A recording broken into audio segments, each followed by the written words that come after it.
In the words of Tywin Lannister, let the games begin. Never forget. Dracula Untold is directed by Gary Shore and stars Luke Evans and Charles Dance, as well as a bunch of other people that, honestly, I'm not even going to bother remembering. And basically this is just Dracula's origin story. And it's pretty good. I mean, it's one of these films in which I'm really conflicted. There's points that are stupid, but there's points in which it's not. It sort of moves on to slightly like campy and silly at points, but it still is pretty entertaining. The thing is, the film just flew by. I haven't looked at the runtime or anything, but that tends to be a good sign if the film can just fly by and you have no idea what's happening. Actually, no, and you know what's happening. So if it flies by, then that tends to be good, and I think that's the thing with this film.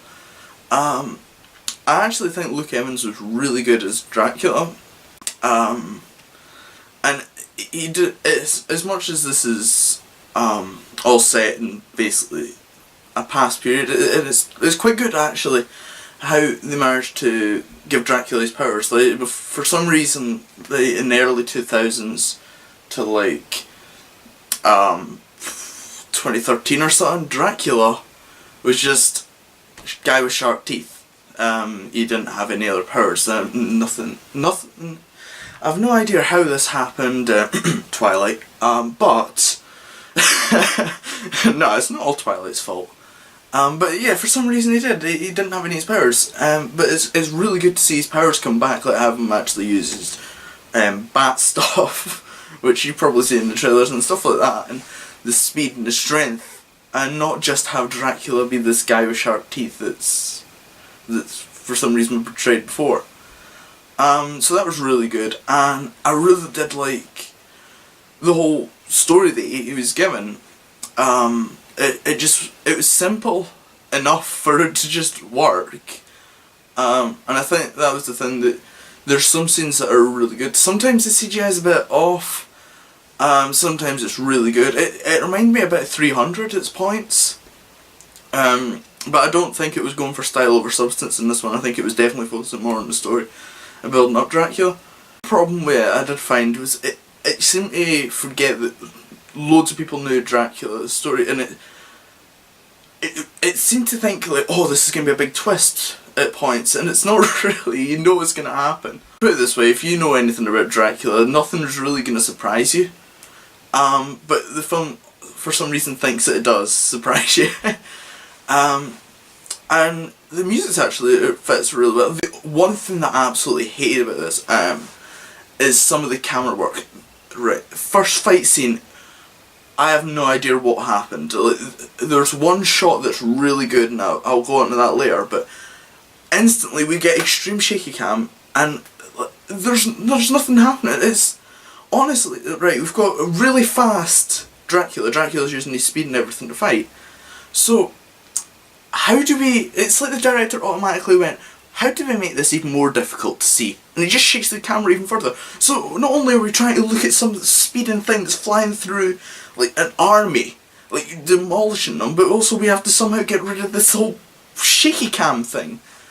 But like I said, there was one amazing shot in which it actually follows this guy as he gets killed by Dracula, and you see his sword and reflection, it reflects like Dracula, and you see Dracula going through everyone, getting destroyed, all while he's slowly dying, and it ends with just him like closing his eyes and boom. So that was really cool.